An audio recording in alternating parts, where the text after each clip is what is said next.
mundo dominado por la apariencia, Dios está interesado en trabajar más en nuestra esencia, nuestro interior.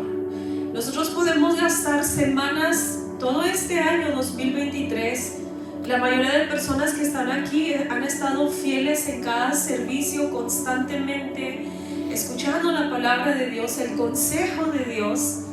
Pero la pregunta es, ¿cuánto de todo ese conocimiento de la voluntad de Dios, cuántas de todas esas palabras que Dios ha estado hablando en nuestra vida a través de este año 2023 hemos puesto en práctica? Así piense rapidito, cómo la palabra de Dios ha transformado nuestra vida. Porque un año es mucho tiempo. ¿Cuántos dicen amén?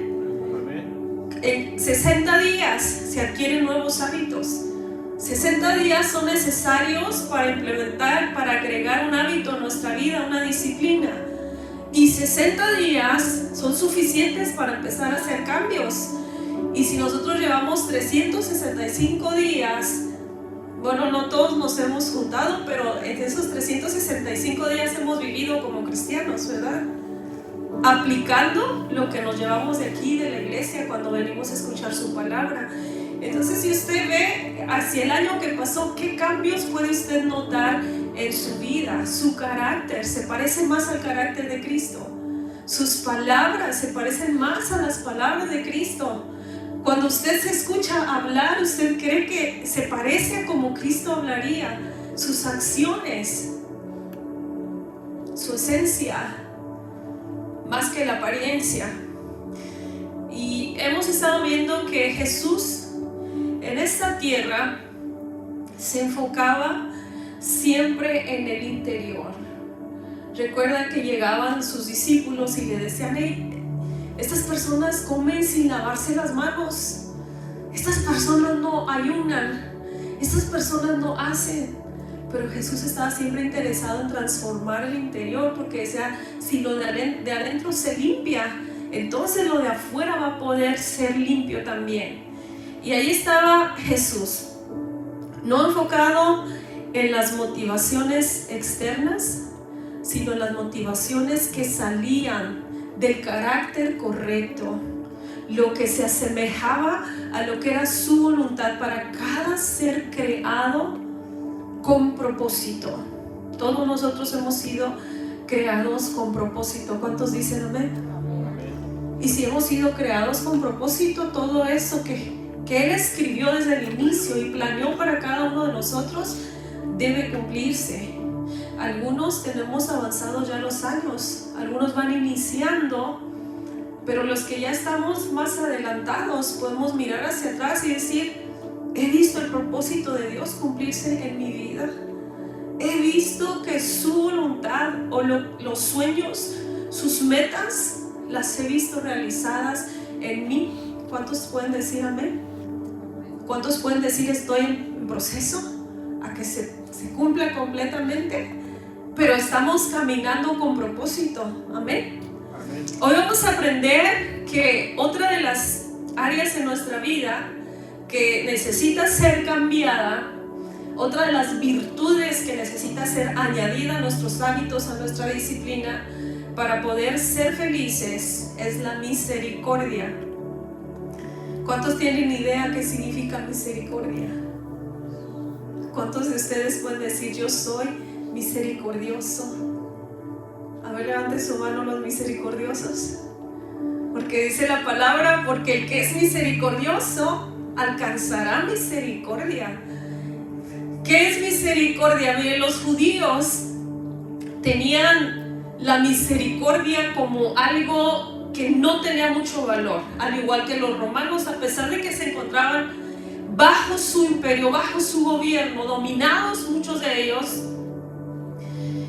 pero ellos no pensaban que la misericordia era algo valioso. Y en nuestro tiempo también se cree de la misma manera. Mucha gente ni siquiera sabe, y cuando escucha la palabra misericordia la asocia con espiritualidad, cuando es una actitud en nuestra vida.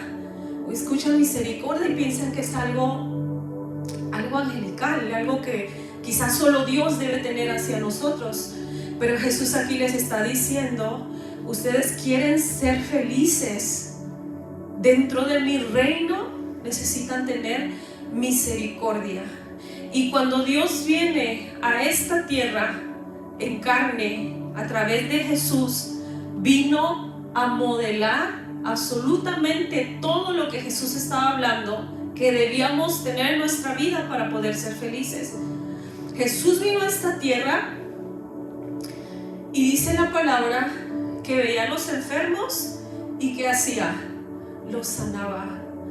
Yo le puedo dar la descripción de misericordia, y cuando yo le doy la descripción y le digo, viene del griego eliamosuna, el emosinari, que traduce bienhechor. A lo mejor usted sale de este lugar y dice, pues yo ni soy griego, ni es mi lenguaje, ni entendí esa palabra. Eso es más fácil de entender con los ejemplos que Dios nos muestra a través de Jesús.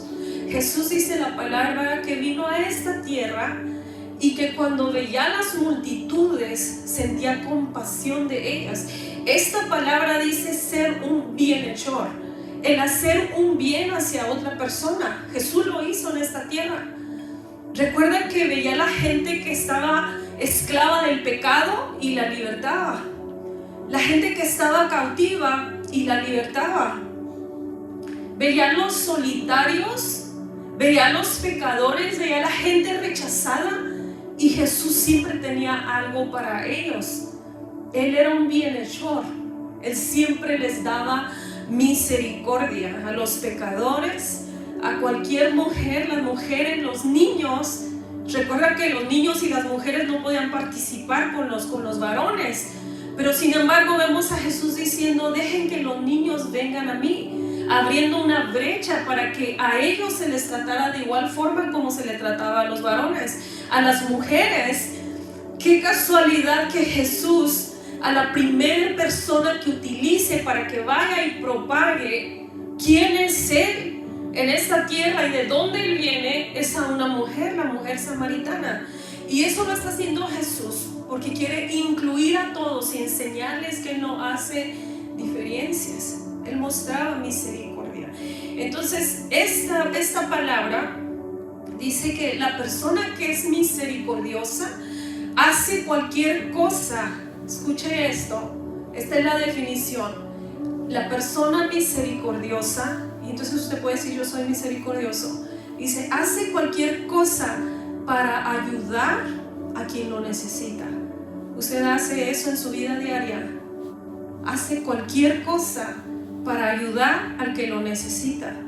Otra de las formas en que traduce esta palabra es no darle a alguien el pago que merece.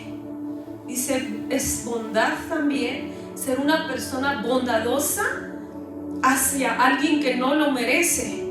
Y también es todo lo que usted pueda dar, pero aquí está lo más interesante, sin esperar recibir nada a cambio. Nosotros damos muchas cosas todos los días.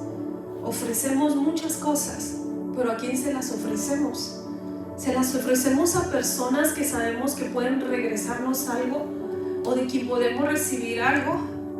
¿O alguno de ustedes, por ejemplo, en los días de acción de gracias, que es donde la gente se reúne en las familias, alguna vez alguno de nosotros hemos preparado una cena exquisita y hemos salido a la calle y hemos invitado a toda esa gente, por ejemplo, indigente, que sabemos que no puede regresarnos nada? Nos hemos despojado de algo y se lo hemos dado a alguien que lo necesita y que sabemos no puede regresárnoslo. Eso es ser misericordioso. Dar a quien no puede devolvernos. Usualmente estamos acostumbrados a dar a quien puede devolvernos algo, y no exactamente quizá lo mismo que le damos, pero estamos acostumbrados a dar a personas de las que también recibimos. Entonces, ¿cómo podemos ser misericordiosos? Dígale al que está a su lado, ¿cómo puede ser una persona misericordiosa? Misericordia no es algo obsoleto, no es algo antiguo, no es algo ambiguo, no es algo pasado de moda, es algo que Jesús dice: si tú eres parte de mi reino y quieres ser feliz, debes de ser una persona misericordiosa. ¿Cómo podemos ser misericordiosos? Miren, vamos a ver algunos ejemplos, porque escuchamos siempre lo que tenemos que hacer, cómo debemos ser, pero no aprendemos cómo podemos hacerlo. ¿Cómo podemos ser misericordiosos? ¿Cómo podemos dar a otros sin esperar nada a cambio? Y hay un ejemplo en la palabra, se encuentra en Lucas 10:25. Vaya ahí por favor, Lucas 10:25.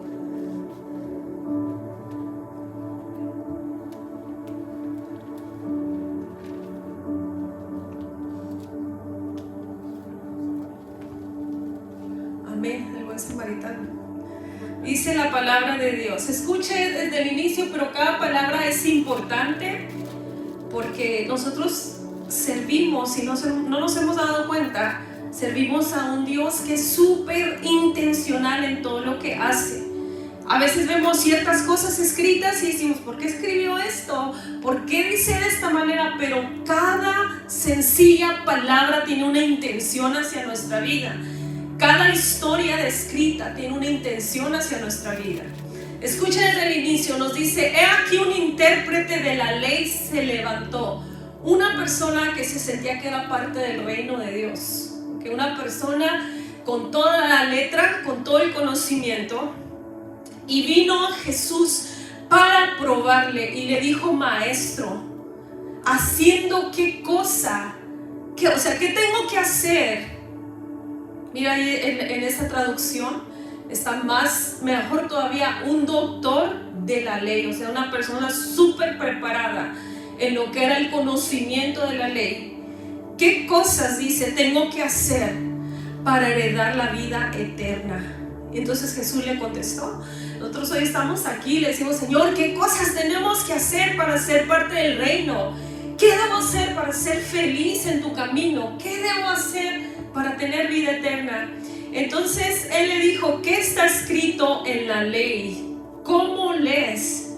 Obvio, esta persona leía, pero ¿cómo estás leyendo? ¿Qué es lo que está escrito?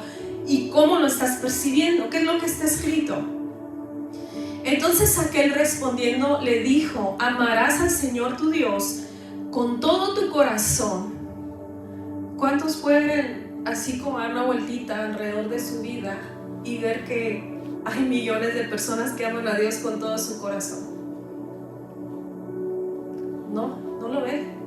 Son escasas las personas que aman a Dios con todo su corazón, con toda su alma y con todas sus fuerzas y con toda su mente. Hay pocas personas para las que Dios es su prioridad número uno. Y si Dios no puede ser tu prioridad número uno, si tú no puedes cumplir esa palabra, menos vas a cumplir y amar a tu prójimo como a ti mismo. Porque si Dios, que es bueno, si creemos que es el creador del universo, si creemos que de Él lo recibimos todo y somos capaces de ser malagradecidos con Él y no darle el valor, la honra que merece, ¿cómo podemos amar a nuestro prójimo, el cual nos hiere en todo tiempo, el que nos falla, el que nos traiciona, el que nos hace enojar? O sea, ¿cómo podríamos amar a nuestro prójimo si decimos: es que esta persona es tan difícil de amar, pero Dios es tan fácil de amar, y aún así no lo amamos? Entonces dice, y le dijo: bien has dicho, respondió, haz esto y vivirás. O sea, ya sabes lo que dice la ley, comprendes lo que dice la ley, hazlo y vas a tener vida eterna. Pero él queriendo justificarse, como siempre hay una justificación para todo lo que hacemos equivocado. Tenemos una justificación. Y aquí lo que Jesús está diciendo: si te puedes justificar delante de Dios, estás bien, y eso crea nuestra vida. Cuando podemos tener una justificación para no caminar y vivir la vida como Dios nos pide que la vivamos, Si esa justificación que tenemos creemos que delante de Dios, no de los hombres, delante de Dios es válida, estamos justificados y fue lo que hizo Jesús. Dice, entonces, queriendo justificarse, le dijo, ¿quién es mi prójimo? O sea, él no sabía quién era su prójimo, por eso no lo amaba como debía amarlo. Entonces Jesús le dijo, un hombre descendía. Miren, Jesús le explica, le da una analogía, le cuenta algo sencillo. Hermano, usted ama eso de Jesús, que él era tan sencillo. Yo no estoy diciendo simple, son dos palabras diferentes, en su forma de traducir su voluntad, en su forma de explicar lo que él quería. Es una persona súper sencilla. Él le dice, mira, un hombre descendía de Jerusalén a Jericó y cayó en manos de ladrones, los cuales lo despojaron, lo hirieron y se fueron y lo dejaron medio muerto. Aconteció, empieza aquí a salir lo bueno, aconteció que descendió un sacerdote por aquel camino. Y los sacerdotes, ¿qué posición usted cree que debían tener dentro del reino? ¿Usted cree que alguno de los sacerdotes en ese tiempo se preguntaba, ¿estaré en camino hacia la vida eterna? ¿Tendré salvación? Porque una de las personas se suponía más religiosas, más acercadas a Dios. Entonces yo creo que si alguien se acercaba a decirle, ¿usted va a tener vida eterna? Decían, por supuesto que sí. O sea, todos los días, todo mi servicio, todas mis acciones, todo gira hacia lo espiritual y se enfoca en agradar a Dios, se suponía. Entonces dice, también cuando lo vio, pasó de largo.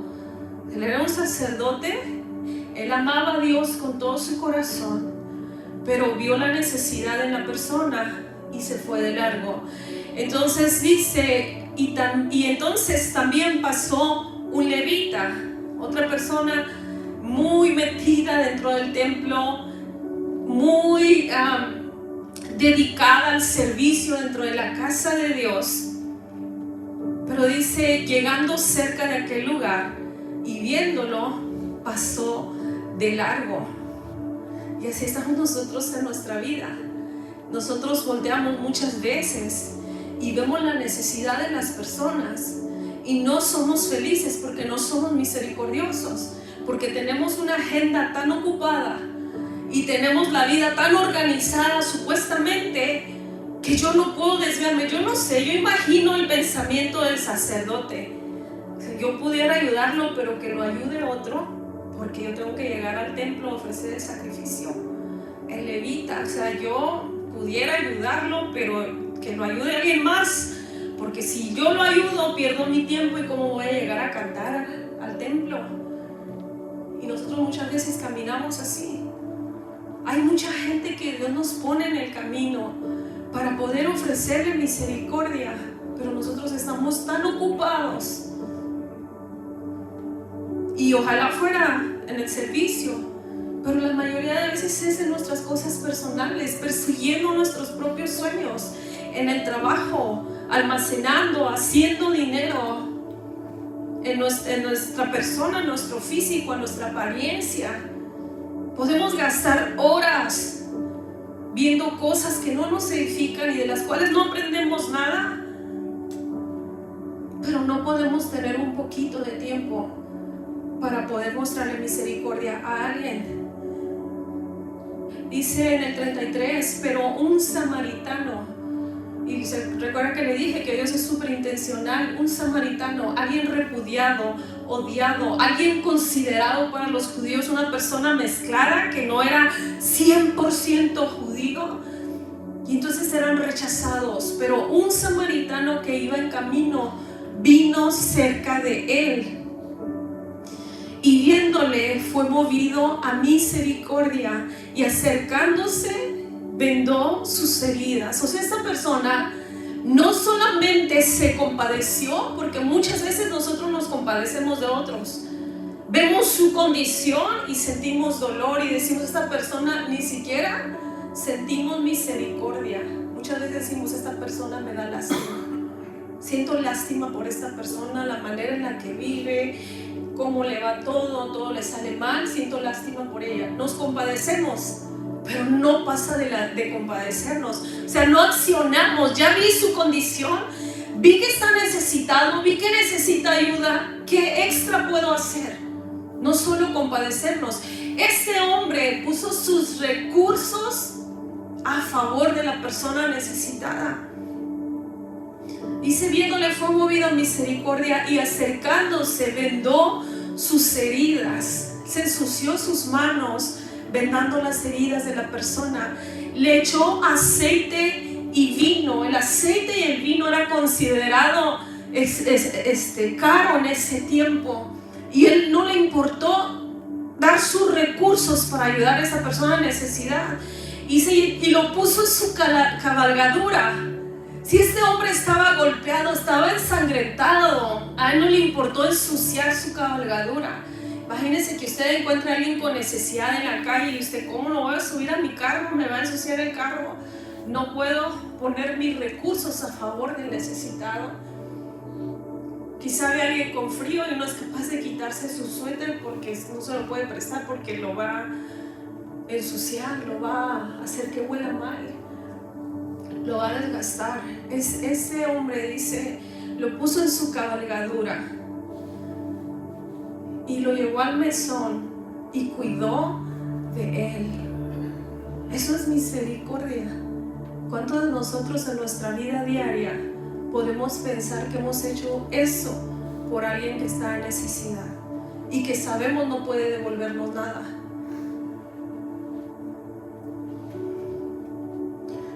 Otro día al partir sacó 2 denarios. ¿Se da cuenta? Su dinero.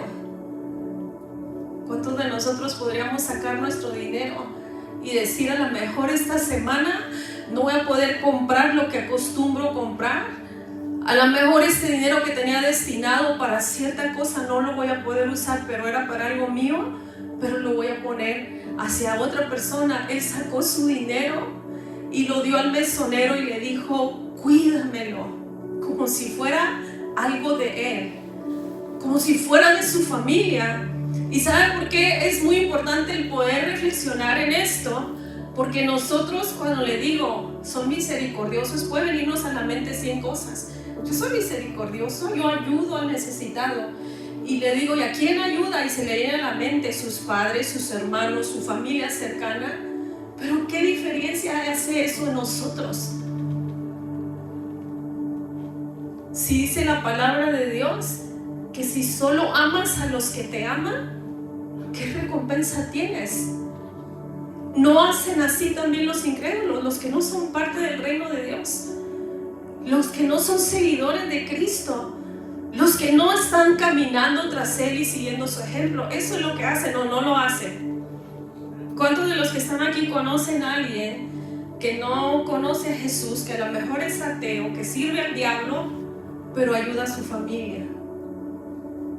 La mayoría. Y pensamos, eso es misericordia. Pero usted está tratando de darle a gente que también lo ama, no a un desconocido, no a alguien que lo necesita y que a lo mejor no le va a regresar nada porque ni siquiera tiene una relación con usted. Este hombre trató a esa persona como si lo conociera, ¿o no es verdad? Si usted va pasando por un camino y golpearon a un hermano suyo, usted se va a detener y va a hacer todo por su hermano porque es de su familia, porque lo ama. Pero ¿por qué no podemos hacerlo con un desconocido? Él no recogió a un familiar, le estaba recogiendo a una persona cualquiera y puso su dinero, sus recursos, su tiempo, su corazón, porque dice, cuídalo. Si te hace falta dinero aparte de lo que te estoy dando, dice, tú susténtalo y cuando yo vuelva te lo voy a pagar. Qué lindo, ¿no, hermanos? Pero ¿sabe qué es lo más preciado? Es que ese es el corazón de Jesús hacia nosotros. Es que nosotros somos personas que no podemos decir, Él nos ama y muestra misericordia hacia nosotros porque algún día se lo vamos a devolver, porque no podemos.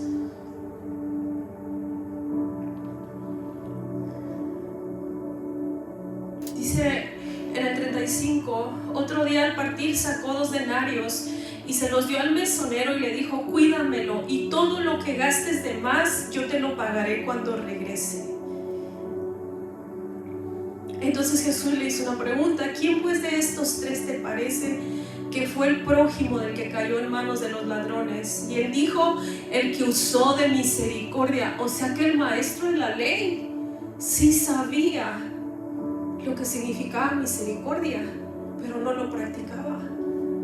¿Cuántos se relacionan con eso? Que sabemos tantas cosas, pero no las ponemos por obra, y por eso no podemos ser felices, y por eso vivimos siempre insatisfechos. Y decimos: ¿en dónde está la felicidad que Cristo ofrece? Pero ¿en dónde está tu comportamiento que se parece al carácter de Cristo? Para que tú puedas decir: Señor, he tratado de vivir la vida como tú me pides que la viva, y aún me siento insatisfecho, aún no soy feliz. ¿Alguien de los que están aquí pudiera? Porque en todos los años que yo llevo de servir a Cristo, y cuando ha habido fracasos en mi vida, nunca he culpado a Dios de ellos. Siempre he volteado hacia adentro. Estoy segura que algo hice mal, por eso las cosas no resultaron como debían. Ninguno de nosotros podríamos voltear y decirle a Dios: hey, yo he sido perfecto, he hecho todo como me has pedido, he vivido como tú has querido y me fallaste. Ninguno podría. ¿O alguno? Nadie. Porque Él es fiel a su palabra. Su palabra es poder. Y cuando nosotros la creemos, confiamos en ella y la obedecemos, vemos el resultado. Jesús le está diciendo a este hombre: tienes todo el conocimiento, ya sabes lo que debes hacer. Como nosotros podríamos salir de este lugar sabiendo lo que es misericordia, anhelando ser misericordiosos para ser felices, pero en el primer momento que Dios nos pone la oportunidad de servir a alguien y no lo hacemos, estamos fallando. Misericordia práctica hacia los demás. ¿Cuántos de los que estamos aquí les gustaría encontrarse con un samaritano que le tendiera la mano y lo ayudara? Levanten la mano.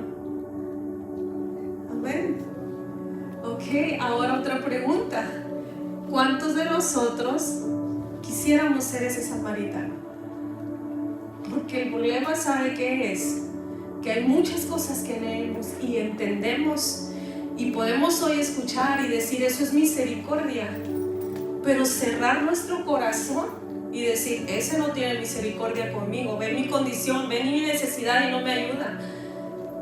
Porque siempre esperamos que la gente nos dé, y es la posición de millones y millones de personas y aún de cristianos. Esperar todo lo que escucha es para el otro, es para el otro, es para el otro, y recibir. Y hoy alguien puede en su corazón decir: yo quiero misericordia, pero no quiere ofrecerla. Es lindo encontrarnos un samaritano, y bendito sea Dios por los samaritanos que se han presentado a nuestro camino, pero es aún más bendecido ser un samaritano, ser como Él fue. ¿No dice la palabra que es mejor dar que recibir? Y cuando Jesús viene a esta tierra, quiere cambiarnos la mente, hermanos, cambiarnos el pensamiento de siempre esperar recibir. Él no vino a recibir, Él vino a dar. Él miraba a los enfermos, los sanaba, miraba a los cautivos, los libertaba, miraba a los pecadores, les daba el perdón. Él vino a ofrecer. Nosotros tenemos que entender que misericordia no es algo que tiene su recompensa en sí mismo, porque no dice la palabra: sé misericordioso para que sea misericordioso contigo, ¿verdad que no? Dice: los misericordiosos alcanzarán misericordia de parte de Dios. Eso es algo que lo que nosotros recibimos, lo recibimos directamente de Él. Dice la palabra de Dios: echa tu pan sobre las aguas, y al cabo de muchos días lo vas a encontrar, porque Dios, hermano, nunca se olvida de nada. Amén. Creo que eso es algo que nos cierra a veces el corazón para mostrar bondad y misericordia y compasión hacia las personas, porque la mayoría de nosotros quizás hemos dado y no hemos recibido. Y es algo desgastante estar siempre ofreciendo y nunca recibir nada. Y llega un momento que el corazón se endurece, se cierra y dice, ya fue suficiente. Pero necesitamos recordar que Dios nunca se olvida. Nunca. Por eso dice, el que da va a recibir, pero de parte de Dios. Hay otra historia en la palabra y nos habla acerca de David, del rey David. Vamos a verlo en 2 de Samuel 9:1. Ese es otro gran ejemplo de misericordia.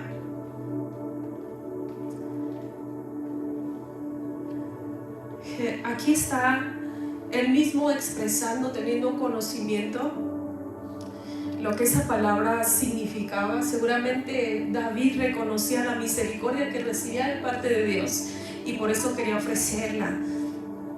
Dice aquí la palabra, dijo David, ha quedado alguno de la casa de Saúl a quien haga yo misericordia por amor de Jonatán. Dice la palabra que el rey David está buscando a alguien para ofrecerle, para portarse bienhechor hacia él, para darle un bien, para darle algo, pero no lo que esa persona merecía, sino un regalo. Contrario, porque cuando él está mencionando, ha quedado alguien de la casa de Saúl. ¿Quién era Saúl? Su enemigo. Saúl era una persona que le había hecho mucho daño a David. Aunque David siempre honró a Dios y nunca tomó venganza sobre él, pero Saúl persiguió a David desde el principio, y cuando vamos y leemos toda la historia, nos damos cuenta que había muchas emociones equivocadas en el corazón de Saúl. Había envidia, porque siempre estaba comparándose con David. Había egoísmo. Y este hombre trataba siempre, dice, de quitarle la vida a David. Empezó todo con un canto que escuchó alguna vez, que estaban diciendo, regresando de una guerra, algo que había sido verdadero. La gente estaba cantando, Saúl mató a 1000 y David a sus 10,000. Y su corazón se llenó de odio, pero eso era verdad. Pero él no podía soportar que hubiera alguien mejor que él. Él no podía soportar que la gente le diera gloria a otra persona. Y yo no sé, yo imagino a David aún ni siquiera gloriándose por eso, porque él siempre honraba y glorificaba a Dios. Cualquier victoria, él la describía y decía, Dios me ayudó y yo pude rescatar la oveja. Dios me sacó del anonimato. Dios siempre daba la gloria a Dios. Pero el corazón de Saúl estaba equivocado y buscaba matarlo todo el tiempo. Saúl era enemigo de David. David no estaba buscando a alguien de su familia. ¿Ha quedado alguno de mi casa? Mis padres, mis hermanos, para que yo le dé misericordia. Él está buscando en la casa de su enemigo. ¿Ha quedado alguien en la casa de Saúl a quien yo le pueda dar misericordia? Y dice que entonces trajeron a Jonatán, un muchacho que estaba lisiado de los pies. El rey envió para que lo trajeran y trajeron a Mefiboset. Jonatán era su padre. Entonces dice, trajeron a Mefiboset, hijo de Jonatán, hijo de Saúl. Y vino Mefiboset y dice que se postró sobre su rostro, hizo reverencia al rey David. Y entonces David le dijo, fíjese que Mefiboset sentía miedo, porque dice, ¿por qué va a llamar David? Si era enemigo de mi padre, si cuando él tomó el reino se suponía que toda la familia de Saúl iba a ser aniquilada, ¿por qué me manda a llamar? Y él tenía temor en su corazón, pero David le dijo, no tengas temor, porque yo a la verdad haré contigo misericordia. Esto lo dice en el 7, por amor de Jonatán tu padre, y te devolveré. Mire, esto es lindísimo. Te devolveré todas las tierras de Saúl tu padre, y tú comerás siempre a mi mesa. La misericordia, hermanos, ofrece perdón. Un perdón que quizá muchas veces la gente ni siquiera merece. porque Mefiboset, tan solo por ser de la línea, de la familia de Saúl, ya David puede pensar, pero este es de la familia de ese hombre que tanto daño me hizo, que siempre quiso matarme. Pero sin embargo, David le ofrece perdón. Y eso también es mostrar misericordia. Dice entonces David en el 9:7 añadió: no tengas temor, porque a la verdad haré misericordia contigo. Y en el después continuo dice: y te devolveré todas las tierras de tu padre Saúl, y comerás siempre a mi mesa. Qué interesante, ¿no? Dar misericordia, dar perdón, es una forma de ser misericordiosos. A lo mejor usted dice: yo no tengo ni recursos para poner a favor de otro. ¿Cómo voy a ayudar a otro si no tengo ni para mí? Pero a lo mejor tiene una palabra de perdón para alguien que le ha hecho daño. David le da perdón a Mefiboset y también le restituye. Y yo creo que eso es importante, porque yo le dije, podríamos pedir y anhelar encontrarnos con un samaritano, pero qué lindo que nosotros fuéramos el samaritano para alguien más, ¿verdad? A veces hemos hecho daño a personas, cometemos errores. Yo he fijado que por ejemplo, en los cristianos existe mucho eso, en el que cuando nosotros cometemos un error en contra de alguien más, anhelamos que esa persona tenga misericordia de nosotros y nos dé perdón. ¿Cuántos lo anhelan? Cuando cometen errores, aquí solo hay perfectos. Todos hemos cometido errores. Y entonces la persona, el cristiano, dice: ¿y por qué no me perdona si es cristiano? ¿Verdad? Y te dañan una y otra y otra y otra vez. Dice: ¿pero por qué no me perdona? Y eso que es cristiano. Pero nunca ven la segunda parte. Lo que hizo David, restituyó. Hermanos, y yo creo que de verdad deberíamos de ser sinceros. Y como cristianos, a mí me daría más vergüenza haber dañado el corazón de alguien y decir: no me perdona y es cristiano. A mí me daría más vergüenza, porque sentiría que el perdón, en primer lugar, no lo merezco.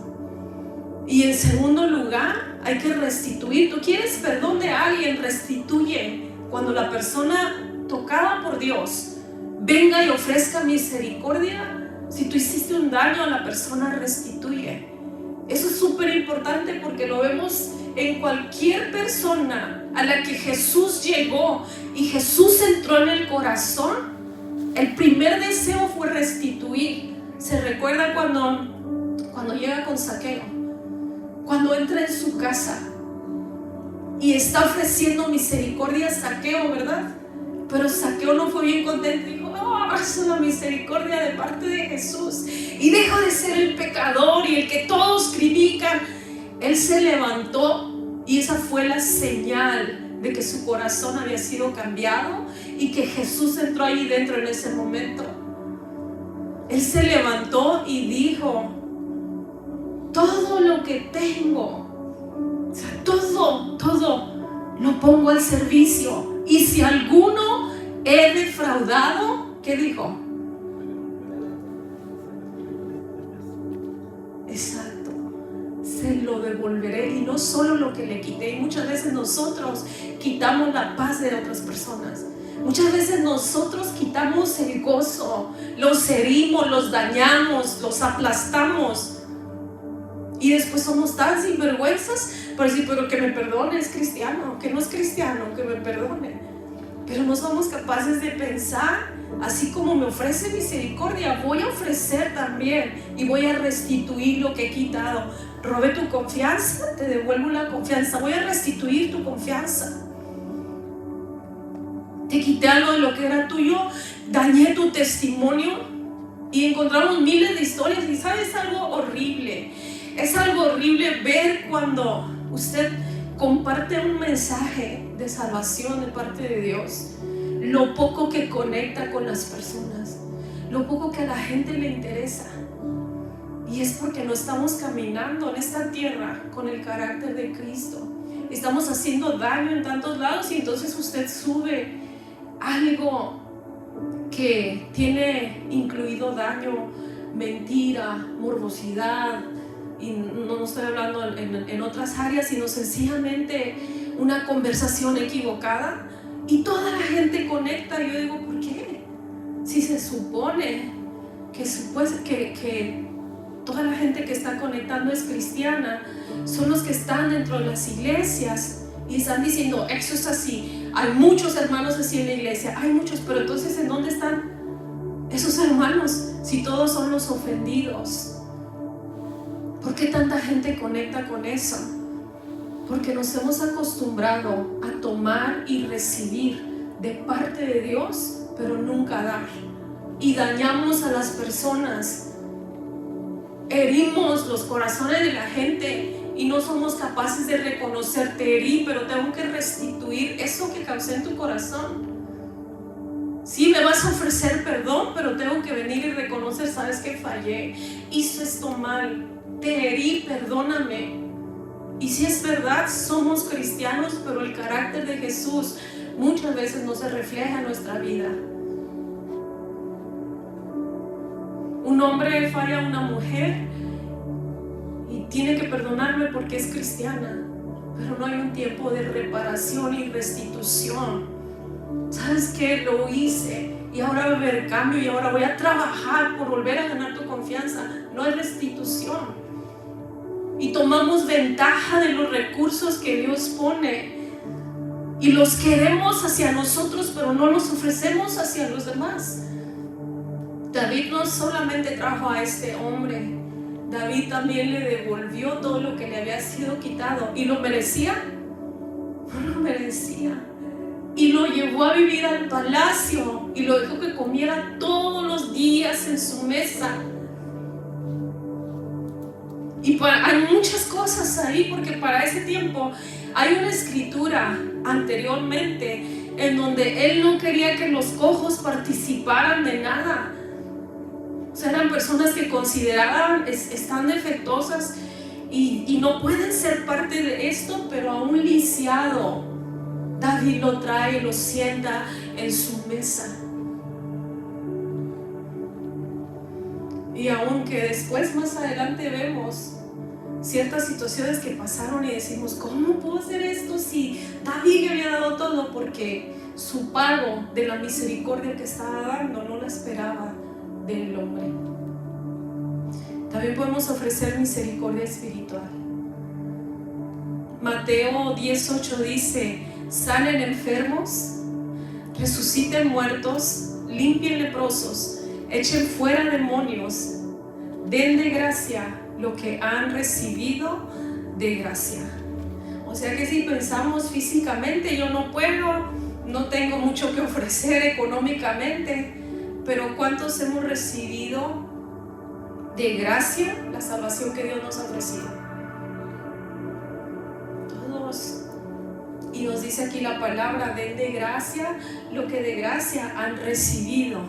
Así es que, ¿quién de nosotros pudiera decir, no soy misericordioso porque no tengo oportunidad de mostrar misericordia hacia la gente? ¿Cuántas personas al día nos encontramos que no son salvas?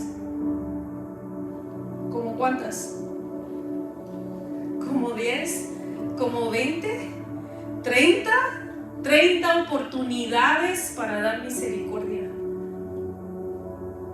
30 oportunidades para traer libertad al cautivo. 30 oportunidades para orar por el enfermo. 30 oportunidades para ese que está perdido y destinado a una vida eterna sin Jesús, poder ofrecerle misericordia, dando de gracia lo que de gracia hemos recibido. ¿Cuántos dicen amén? Amén. No se oye. ¿Cuántos dicen amén? Amén. Ahora, ¿cuántos vamos a empezar a ofrecer misericordia? Cuando usted le ofrece el evangelio de salvación a alguien, la gente a veces piensa que nosotros queremos estarles hablando de Cristo porque recibimos alguna recompensa, ¿no? Me recuerdo que una tía le dijo a mi mamá, ella va a la iglesia 5 veces al día porque si 5 veces al día va, 5 veces le dan dinero. Por eso va tanto a la iglesia. Y entonces yo ofrecía misericordia, perdona la ignorancia, papá, porque nosotros en la iglesia Yo al menos no recibo dinero. Al contrario, aportamos para tener un lugar donde recibir la palabra de Dios. Y no recibo dinero, pero sí recibo muchas cosas: perdón, salvación, gracia, favor. Y a veces la gente en la calle eso piensa, porque estamos tan empecinados en hablarles de Cristo. Pero ¿qué es lo que mueve nuestro corazón a compartir la buena noticia? Que llegó a nuestra vida y nos cambió la historia. ¿Cuántos dicen amén? Que alguien tuvo misericordia de nosotros y cambió totalmente. ¿Sabe? Yo hace unos días atrás estaba pensando eso. Si hay algo de lo que siempre voy a estar agradecida con Dios, y para mí es súper valioso, por eso a veces no puedo comprender cómo las personas toman a poco la salvación o lo que Dios ofrece. Porque si hay una de las razones por las que siempre voy a estar agradecida, es de conocer a Dios. De verdad, qué diferente sería nuestra vida sin Dios. Qué diferentes serían sus hijos sin Dios. ¿No? A veces hasta platicamos acerca de eso. Le digo a Estrella, ¿qué sería tu vida ahorita si no hubiéramos conocido a Dios? Como ¿cómo le puedo decir? Bueno, puedo decir le gusta el baile porque no baila, ¿verdad? Pero es algo que ella tiene como el ritmo, ya venía incluido. Le digo, estarías bailando en todos lados, andarías en las discos bailando, en los nightclubs.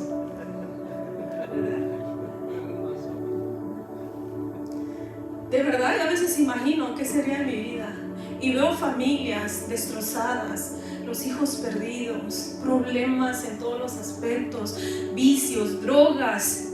Y yo, hermanos, recuerdo y agradezco a Dios su misericordia sobre mi vida. Entonces, eso que usted recibe, usted quiere que otra gente lo tenga, ¿no? No sé si a usted le pasa, a mí me pasa sobre todo con personas que tienen niños pequeños, porque es el tiempo. Todo tiempo es perfecto, y es verdad que cuando Dios llega a nuestra vida la cambia, pero cuando yo veo niños pequeños me entra así algo fuerte, porque digo, si sus vidas cambian siendo pequeños, toda su historia va a ser diferente. Van a elegir con sabiduría la persona con la que van a compartir su vida. Van a elegir el camino que quieren caminar, con quién lo van a caminar. Van a elegir con sabiduría prepararse aún en lo secular, y entonces su vida va a ser diferente. Esa es la razón por la que queremos compartir la buena noticia, porque hemos recibido misericordia de parte de Dios y queremos ofrecerla a otros también. Y Dios nos da oportunidad de ser misericordiosos con otros. Cuando usted esté en el lugar de influencia donde Dios lo ha puesto, en su escuela, en su trabajo, con sus amigos, con su familia, cuando usted se encuentre en esos lugares, practique la misericordia. Recuerde, a lo mejor usted dice, no puedo poner mi dinero, mi tiempo, mis recursos, no le voy a subir a mi carro. Pues entonces dele misericordia espiritual. Comparta la palabra, dele vida a esa gente que usted sabe está caminando hacia un destino eterno alejado de Dios. Salmo 18:25 dice: con los misericordiosos, fíjese qué lindo, con los misericordiosos te mostrarás misericordioso y recto para con el hombre íntegro. Efesios 2:4. Pero Dios, que es rico en misericordia, por su gran amor con que nos amó, aun estando nosotros muertos en delitos y pecados, nos dio vida juntamente con Cristo. Por gracia somos salvos. O sea, Dios nos dio misericordia. Esa misericordia que nos ha dado, debemos de también nosotros ofrecerla a nuestros semejantes. Amén. ¿Cuántos todavía tienen duda quién es su prójimo? ¿A quién le va a ofrecer la misericordia? ¿Quién es su prójimo? Esa persona que día a día Dios pone en su vida, en su camino, que tiene necesidad, y a usted, dígase, a mí me ha dado los recursos para ponerlos a su favor. Así es que vamos a buscar oportunidades.